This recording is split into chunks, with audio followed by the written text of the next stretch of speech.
Le REC Femmes et vous, votre rendez-vous d'information et de sensibilisation sur les maladies tropicales négligées à manifestation cutanée MTN-MC. Le REC Femmes et vous, un programme financé par la Fondation Anesvad. Le REC Femmes et vous.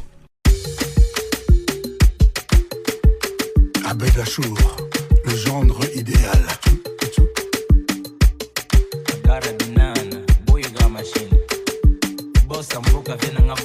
En fait, il a choisi Gez Mawete.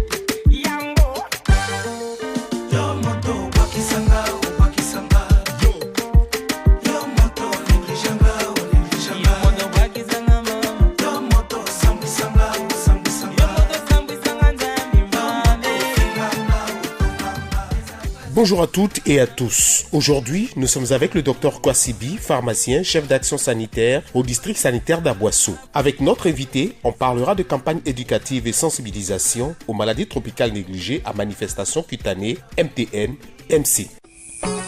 Bassam, Adiaké, Tiapoum, Aboisseau, on écoute la radio Sud-Comoué Amitié. Bonjour monsieur, présentez-vous à nos auditeurs. Bonjour monsieur, je suis Dr Kwasibi, pharmacien chef d'action sanitaire du district sanitaire d'Aboisseau. Alors avec vous aujourd'hui, on parlera donc de campagnes éducatives et de sensibilisation aux maladies tropicales négligées à manifestation cutanée. Alors qu'est-ce qu'on devrait donc entendre par campagne éducative et sensibilisation spécifiquement dédiée donc aux MTN-MC? D'accord, merci pour la question. Il faut dire que, comme le nom l'indique, les maladies tropicales négligées sont également des maladies qui existent bel et bien parmi nous et que nous avons tendance à négliger, à sous-estimer. Et il faut déjà les catégoriser, il y en a plusieurs. Spécifiquement, nous allons aborder celles qui seront à manifestation cutanée. On peut citer entre autres les teignes, les dartres, des dermatoses. Maintenant des maladies qui sont assez connues aussi comme la lèpre, la dracunculose, l'onchocercose qui est en train de nécessiter. Et pour revenir à votre question, il faut dire que bien vrai que ces maladies sont négligées, mais l'État ne les néglige pas. Voilà. C'est dans ce sens que l'État organise chaque trimestre des campagnes de sensibilisation et même de traitement de masse. Voilà, donc pour répondre à votre question en quelques mots, voici un peu ce que l'État fait pour le bien-être de sa population. Et dans le cadre donc spécifique des maladies tropicales négligées, justement, des campagnes ont existé. Pourriez-vous nous parler de quelques-unes de ces campagnes qui ont été menées par le district sanitaire d'Aboisseau? Bien sûr, comme je l'ai dit tantôt, il y a des campagnes qui sont bel et bien organisées et c'est de façon périodique. Voilà, vu l'évolution de ces maladies négligées-là dans notre système de santé, on sait plus ou moins à quel moment il y a eu une recrudescence, il y a une flambée. Et donc l'État anticipe en faisant des campagnes. Et les campagnes sont parfois accompagnées de distribution de doses de médicaments. Je me souviens récemment, on a fait une campagne sur l'onchocercose où nous avons distribué des médicaments à la population. Ça passe certes inaperçu, mais ce sont des campagnes qui existent bel et bien. Donc il n'y a pas longtemps, je pense que ça remonte à 3 mois où nous avons lancé cette campagne-là. Voilà. Voici un peu ce que l'État fait au travers de ces agents de santé qui sont au district sanitaire et dans tous les autres centres de santé. Alors particulièrement donc, pourriez-vous nous partager une histoire de campagne qui vous aura vraiment marqué et ce positivement au regard du résultat positif que cela a pu produire au sein de la population? D'accord, je pense que la question est tellement bien posée. Je m'attendais justement à cette question. Pour la dernière campagne en date, moi-même j'ai été sur le terrain et quand nous avons rencontré la population, il y a certains membres on va dire certaines personnes de cette population-là qui étaient assez réticentes, qui disaient qu'elles n'étaient pas malades. alors que c'est une campagne, c'est une prophylaxie. C'est une prophylaxie, c'est-à-dire c'est de façon préventive. Voilà, que tu sois malade ou pas, c'est très important, étant donné que nous sommes dans une zone endémique, c'est très important d'anticiper, de prendre ce traitement préventif-là pour éviter de tomber malade. Voilà, c'est important d'adhérer à cette campagne. Et il faut dire que pour cette campagne-là, on associe forcément toutes les autorités, que ce soit les autorités villageoises, les autorités religieuses et même les autorités administratives. Voilà, ça ne se fait pas sur un coup de tête. Ce sont des campagnes qui sont minutieusement préparées avec l'accompagnement de nos autorités administratives. Voilà, c'était une belle expérience. On a pu convaincre finalement ces personnes qui ont adhéré et qui ont pris les médicaments. Et quand on voit un peu, nous qui avons la chance de voir les chiffres, quand on analyse ces chiffres-là, on voit qu'avec la prise de ces médicaments-là, on a tendance à moins faire la pathologie. On a tendance à moins faire la pathologie et c'est rassurant pour nous autres agents de santé. Voilà, merci. Alors, au regard de ces quelques réticences que vous avez rencontrées lors des campagnes que vous menez, selon vous, qu'est-ce qui crée ces réticences-là au sein des populations? Oui, comme je l'ai dit, ce sont des maladies qui sont négligées, mais qui existent bel et bien au sein de la population. Et comme ces maladies-là ne sont pas parfois invalidantes, ça amène la population à ne pas mettre un point d'honneur pour chercher à traiter illico presto quand elles sont atteintes de ces maladies. Comme je l'ai dit, on peut citer entre autres les dartres, les teignes. Vous voyez que la personne peut avoir des dartres et puis vaquer à ses occupations sans problème, alors que c'est une dermatose. C'est une maladie qui doit être traitée puisqu'elle est contagieuse, je dirais. Et la population n'a pas cette culture-là d'aller systématiquement vers nos agents de santé, vers les centres de santé, quand ils font face à ces maladies qui sont négligées. Le constat qu'on a, c'est que tant que les maladies ne sont pas invalidantes, ces personnes-là vont tranquillement à les occupations. Et c'est pourquoi nous continuons de sensibiliser. Toutes les maladies sont à soigner. Toutes les maladies sont à soigner. Donc je profite de votre micro pour encourager toutes ces personnes, toute la population à adhérer aux campagnes.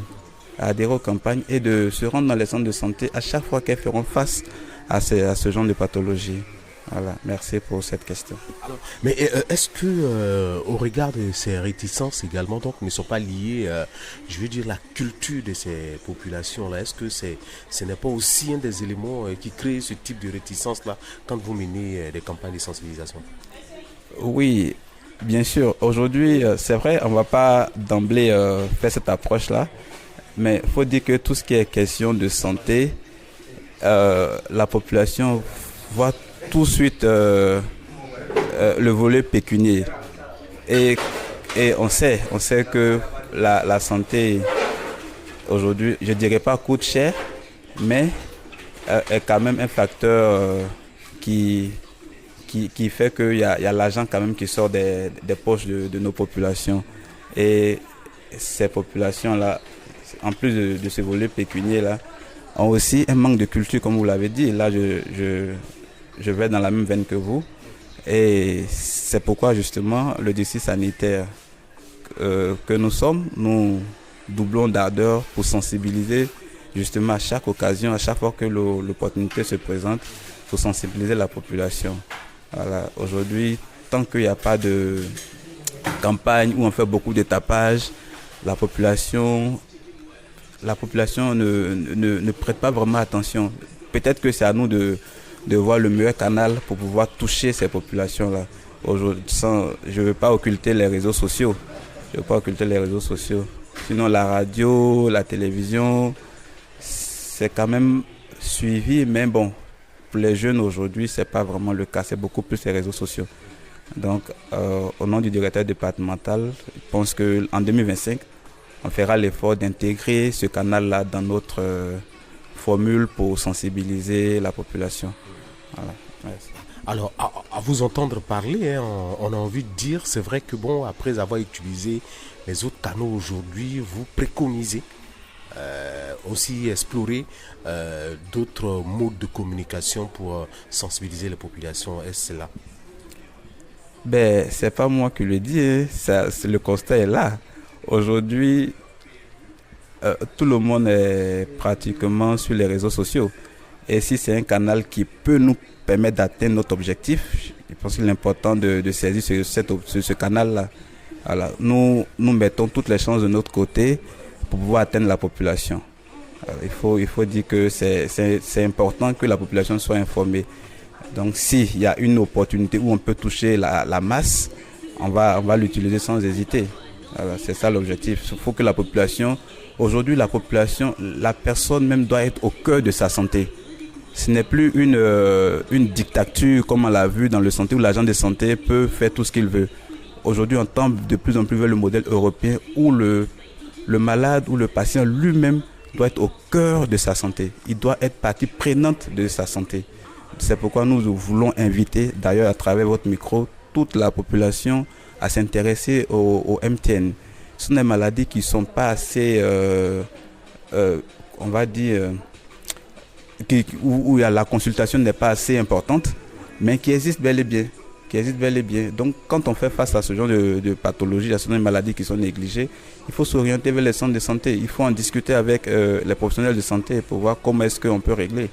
Parce qu'une personne qui n'est pas soignée, forcément, va contaminer une autre personne. Et ça sera des contaminations de masse. Et ce n'est pas bon pour la santé, pour le bien-être de la population. Surtout pas pour notre Côte d'Ivoire, notre très chère Côte d'Ivoire que nous aimons tant. Merci. Alors, à propos justement donc d'aborder donc des nouveaux canaux de communication et de sensibilisation. Bon, vous le disiez, c'est vrai que bon, ce sont de nouveaux canaux qui viennent de naître, à savoir donc les réseaux sociaux. Mais bon, la tranche d'âge aujourd'hui de nos populations sont à 70% pratiquement jeunes, jusqu'à 30 ans tout au plus. Alors, est-ce que c'est aussi cette tendance-là qui a suscité aussi, j'ai envie de dire, cette réflexion-là? D'accord, donc je voudrais vous arracher le mot. Aujourd'hui, nous suivons la tendance, nous sommes tous jeunes. Nous suivons la tendance mondiale qui s'impose. On va dire que c'est un canal qui s'impose. Et je me souviens, en dehors même de ce cadre-là où nous avions besoin de vraiment communiquer, nous avons utilisé la radio, nous avons utilisé des véhicules de sensibilisation. Mais au décompte, on a vu qu'il y a quelque chose qui manquait. On a dû approcher certains détenteurs de plateformes et qui nous a appuyés. On a vu que ça portait. Donc, on ne peut pas occulter les réseaux sociaux quand on veut toucher la population, comme vous l'avez dit, qui est de plus en plus, qui est jeune. Mais pas que les jeunes, on a aussi des personnes de troisième âge aujourd'hui qui utilisent les réseaux sociaux. Donc, tout le monde est concerné. Voilà, au cœur de ces actions-là, c'est de toucher la population. Donc, tant qu'on peut toucher la population, nous sommes prenants. Voilà. Alors donc, tous ces canaux de communication, est-ce que spécifiquement, je veux dire, il y a un mot dédié donc aux maladies tropicales négligées ou c'est juste une politique d'ensemble de communication autour de toutes les pathologies? Oui, bon, déjà pour ces canaux-là, nous les utilisons pour tout ce qui est pathologie. Il faut dire que la santé de la population est générale. Donc pour tout ce qui est pathologie, nous utilisons ces canaux pour pouvoir atteindre la population. Mais spécifiquement dans ce cadre-là, pour les cas des MTN, nous utilisons aussi ces canaux. Comme j'ai dit dans les précédentes questions, quand les campagnes sont lancées au niveau national, nous utilisons tous les moyens pour pouvoir atteindre la population. Et c'est important de toucher la population, puisque la population reste au cœur de ce que nous faisons. Voilà. Donc c'est un peu ça. Faut pas négliger cet aspect-là. Voilà. faut pas négliger cet aspect. Eh bien, ce sont des mots de notre invité aujourd'hui avec qui, mesdames et messieurs, chers auditeurs, eh bien, nous parlons justement dans le cadre de notre rendez-vous, les rendez-vous du REC-FAM. Nous parlons aujourd'hui de campagne éducative et sensibilisation au MTN, MC, maladie tropicale négligée. Alors, docteur, justement, nous sommes pratiquement donc au terme de notre moment aujourd'hui. Alors, on a parlé donc eh bien de la vision des sensibilisations aujourd'hui du district qui se penche aussi et qui veut se pencher aujourd'hui sur les nouveaux canaux de communication pour toucher un plus grand nombre quand même de personnes. Alors au micro que nous vous tendons aujourd'hui, si vous aviez un mot à l'endroit de tous ceux qui nous suivent aujourd'hui, qu'est-ce que vous leur laisserez comme message par rapport aux maladies tropicales négligées, à manifestation cutanée? D'accord. Merci pour cette question.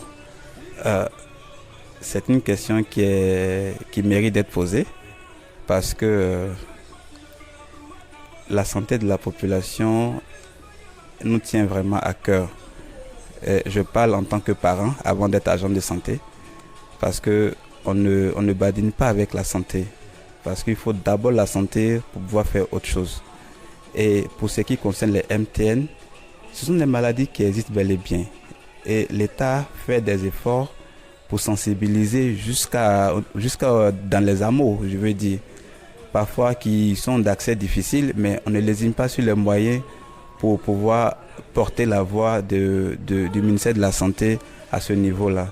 Donc pour toutes les personnes qui souffriraient de ces maladies qui sont négligées, qu'elles se rapprochent des agents de santé, qu'elles se rapprochent pour pouvoir même discuter déjà, pour voir quelle conduite à tenir, à adopter pour être je dirais, pour avoir son bien-être. Voilà, pour avoir son bien-être. Donc il est important à la population de mettre un point d'honneur sur sa santé en passant par la consultation, quel que soit le type de pathologie auquel elles feront face. Voilà. Donc c'est en ces mots-là que je voudrais m'arrêter et continuer de sensibiliser la population. Aucune maladie ne devrait être négligée. D'ailleurs, je ne suis pas trop d'accord avec l'appellation, mais bon, c'est bel et bien la réalité. Ce sont des maladies tropicales négligées. Mais bon, faut négliger aucune maladie. Où que vous soyez, quoi que vous fassiez, restez à l'écoute de la meilleure des fréquences. C'était le REC-FAM et vous, une émission d'information et de sensibilisation sur les maladies tropicales négligées à manifestation cutanée MTN-MC. Le REC-FAM et vous, un programme financé par la Fondation Anesvad.